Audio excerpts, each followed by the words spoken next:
Hello students, welcome to the Sindh Board lectures and today we are discussing about the second year biology और second year biology में हमने आज osmo regulation को discuss करना है जिसमें हम उसका पार्ट 1 डिस्कस करेंगे और इसमें हम आज वाटर रिलेशन ऑफ सेल को डिस्कस करेंगे कि वाटर का सेल के साथ क्या रिलेशनशिप है, जिसमें बहुत ज़्यादा टर्म्स आती हैं जिसमें बहुत ज़्यादा स्टूडेंट्स कंफ्यूज रहते हैं कि वाटर पोटेंशियल क्या है, ऑस्मोसिस क्या है, ऑस्मोटिक पोटेंशियल क्या है और इसी तरीके से बहुत ज़्यादा टर्म्स हैं जो कि स्टूडेंट्स को कंफ्यूज कर रही होती हैं। तो आज मैं कोशिश करूँगा कि मैं आपको ये तमाम टर्म्स बहुत अच्छे से समझा पाऊँ क्योंकि ये बहुत ही इम्पॉर्टेंट पार्ट है आपका सेकेंड ईयर बायोलॉजी का। तो चलें स्टार्ट करते हैं। पहले एक बेसिक से कॉन्सेप्ट से स्टार्ट करते हैं जो आपका 9 से बना हुआ है।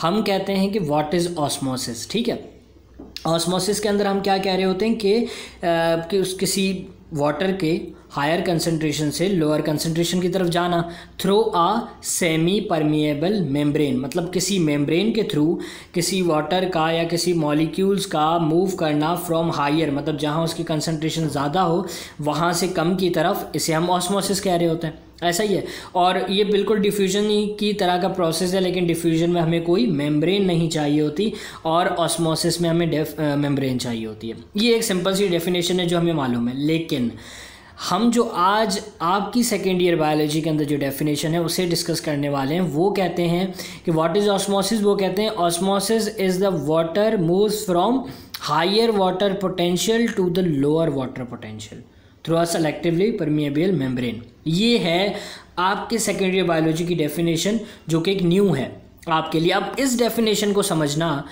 के लिए आपको ये समझना लाजमी है कि वाटर पोटेंशियल क्या है और ये क्या शो करना चाह रहा है, मतलब वाटर पोटेंशियल क्या है। तो चलें इस वाटर पोटेंशियल के कॉन्सेप्ट को स्टार्ट करते हैं। और इससे पहले मैं आपको छोटा सा एक और छोटी सी नॉलेज की बात दे दूं जो आपके बुक में नहीं लिखी हुई कि टॉनिसिटी क्या होता है कि रिलेशनशिप सॉल्यूट का सॉल्यूशन के साथ या सॉल्वेंट के साथ जो रिलेशनशिप है इसे हम टॉनिसिटी कहते हैं। अब टॉनिसिटी को आगे हम डिस्कस करेंगे। जैसे आप यहाँ देख सकते हैं कि ये टॉनिसिटी इसलिए मैंने बताई क्योंकि यहाँ एक वर्ड आएंगे आइसोटोनिक, हाइपोटोनिक एंड हाइपरटोनिक, तो ये बेसिकली टॉनिसिटी से रिलेटेड है।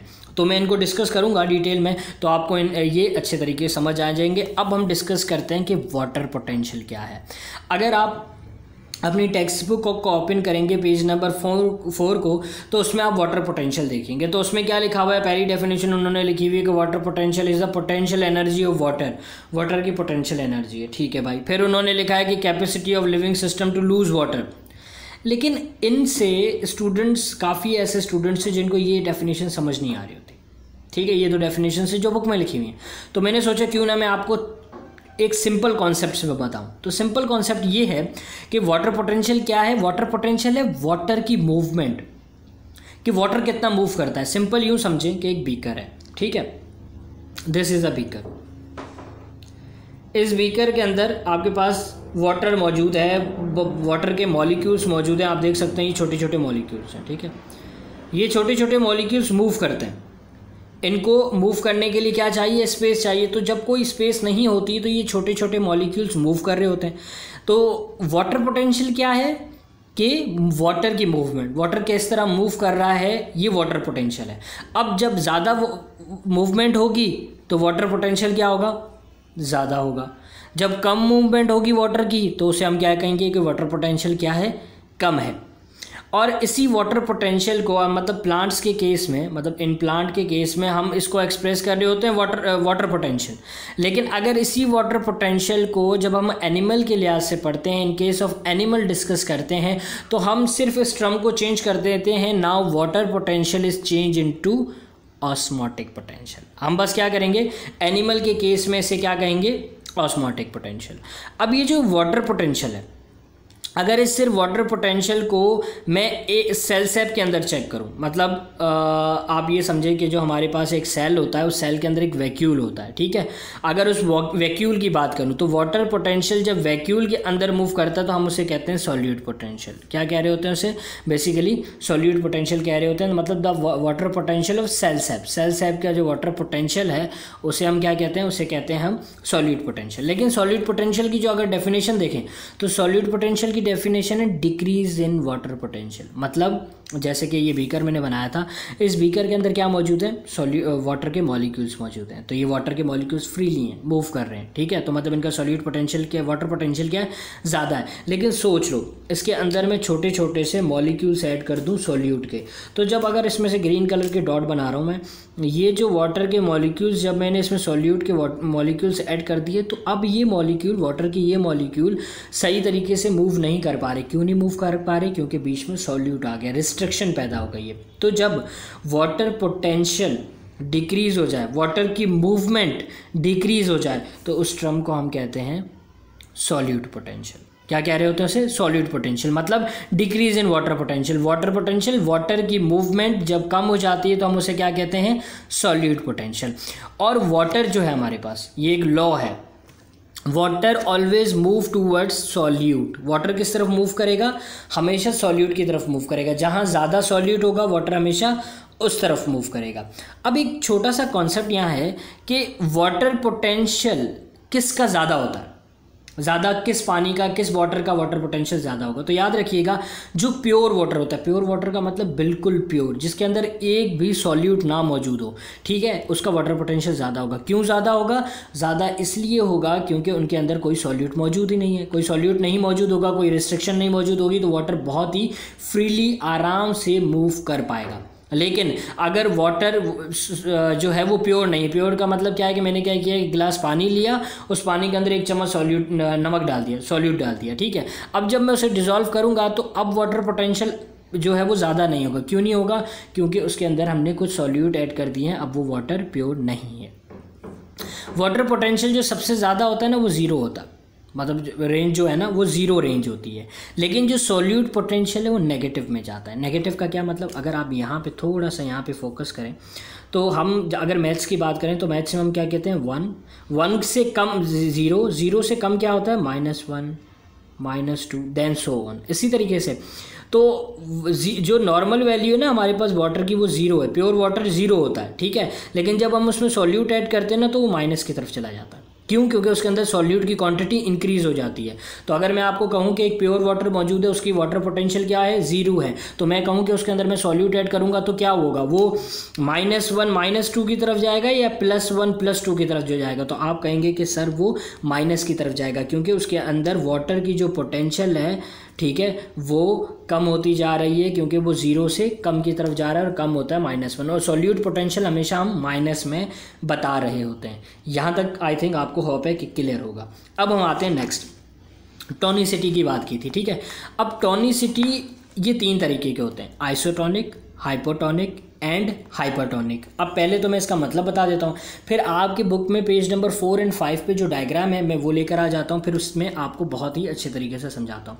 देखें यहाँ पे ना आपने कुछ वर्ड्स की मीनिंग याद रखनी है, फिर मैं आपको समझा। देखें, आइसो का मतलब होता है same, iso mean same, hypo का मतलब कम, एंड हाइपर का मतलब ज़्यादा।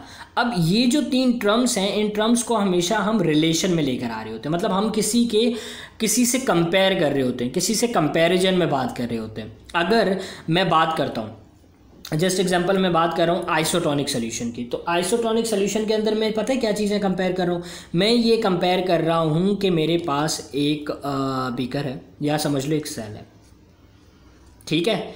इस सेल के अंदर मेरे पास मौजूद हैं सॉल्यूट मौजूद है। सॉल्यूट के मॉलिक्यूल्स की क्वांटिटी बता देता हूँ, ये कितने मौजूद हैं, 6 मौजूद हैं। अब ये सेल है, अब सेल को मैंने, ये बाहर का एरिया वाइट वाला जितना पोर्शन है, समझ लें कि ये कोई सॉल्यूशन है जिसके अंदर मैंने सेल को रखा हुआ है। उस सॉल्यूशन के अंदर भी जो सॉल्यूट की क्वांटिटी है ना वो भी 6 है। तो मतलब बाहर भी सेम और अंदर भी सेम, मतलब जैसे मैंने बताया था, यहाँ देखें टोनिसिटी का क्या मतलब बताया था, relationship between solute and solvent. Solute क्या है, सॉल्यूट इसके अंदर मौजूद है, ये रहा, ठीक है, सॉल्वेंट बाहर मौजूद है। अब अंदर की तरफ जो देखें, दोनों तरफ सॉल्यूशन, अंदर भी सॉल्यूशन है, बाहर भी सॉल्यूशन है, अंदर भी सॉल्यूट है, बाहर भी सॉल्यूट है। अंदर 6 सॉल्यूट है, बाहर भी 6 सॉल्यूट है, दोनों की कंसंट्रेशन क्या है, बराबर है। जब दोनों की कंसंट्रेशन बराबर है तो वाटर की मूवमेंट 0 होगी। क्या, ना वाटर बाहर जाएगा ना वाटर अंदर आएगा। क्यों, क्योंकि ये वाली बात याद रखो, water always move toward solute.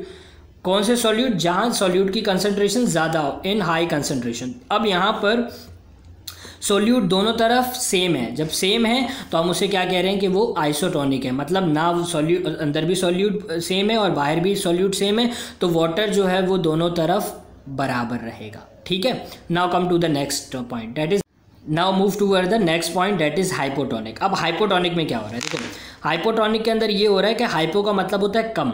ठीक है, अब मतलब ये है कि इसी एग्जांपल को लेते हैं, ये सेल है, सेल के अंदर भी सॉल्यूट है, सेल के अंदर भी सॉल्यूशन है, सेल के बाहर भी सॉल्यूशन है और सेल के बाहर भी सॉल्यूट है।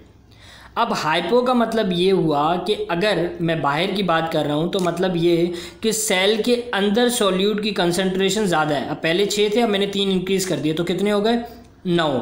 तो अंदर 9 मॉलिक्यूल हैं सॉल्यूट के और बाहर 6 हैं, तो मतलब क्या हुआ कि जो बाहर का जो सॉल्यूशन है वो क्या है, अब हाइपोटोनिक है। मतलब बाहर आपके पास जो सॉल्यूट की कंसंट्रेशन है वो कम है। अब वाटर क्या करेगा, वाटर मूव करेगा अंदर की तरफ। वाटर कहाँ मूव करेगा, अंदर की तरफ। क्यों, क्योंकि अंदर कितने मॉलिक्यूल थे, अंदर थे 9, बाहर थे 6। और मैंने क्या कहा कि वाटर हमेशा उस तरफ मूव करता है जिस तरफ सॉल्यूट की कंसंट्रेशन क्या होती है, ज़्यादा होती है। तो यहाँ पर बाहर वाला सोल्यूशन हाइपोटोनिक हो जाएगा, मतलब बाहर सॉल्यूट की कंसंट्रेशन कम है, और अंदर वाला क्या हो जाएगा, हाइपर। अंदर वाला हाइपर हो जाएगा क्योंकि अंदर वाले की कंसंट्रेशन सॉल्यूट की ज़्यादा है, और जहाँ सॉल्यूट की कंसंट्रेशन ज़्यादा होती है वाटर वहाँ मूव करता है, तो ये जो वाटर है बाहर का वाटर सेल के अंदर जाना शुरू हो जाएगा। ठीक है, अब हम बात करते हैं हाइपोटोनिक की। बिल्कुल इसी के ऑपोजिट है। क्या ऑपोजिट है कि भाई ये हमारे पास एक सेल मौजूद है। ठीक है, इस सेल के अंदर हमारे पास क्या मौजूद है, सॉल्यूट मौजूद है, लेकिन ये सॉल्यूट जो है वो कम है, मतलब समझ लो 4 मॉलिक्यूल है। ठीक है, अब बाहर की कंसंट्रेशन सॉल्यूट की ज़्यादा है, सॉल्यूट बाहर बहुत ज़्यादा है, बहुत ज़्यादा है। तो अब क्या हुआ, बाहर वाला सॉल्यूशन क्या हो जाएगा, जब सॉल्यूट बाहर ज़्यादा है तो बाहर वाला हो जाएगा हाइपरटोनिक, और अंदर सॉल्यूट कम है तो क्या बन जाएगा, हाइपोटोनिक। और मैंने क्या कहा, वाटर किस तरफ मूव होता है, जिस तरफ सॉल्यूट ज़्यादा होता है। सॉल्यूट कहाँ ज़्यादा है, बाहर की तरफ, तो वाटर अंदर का वाटर बाहर की तरफ आना शुरू हो जाए।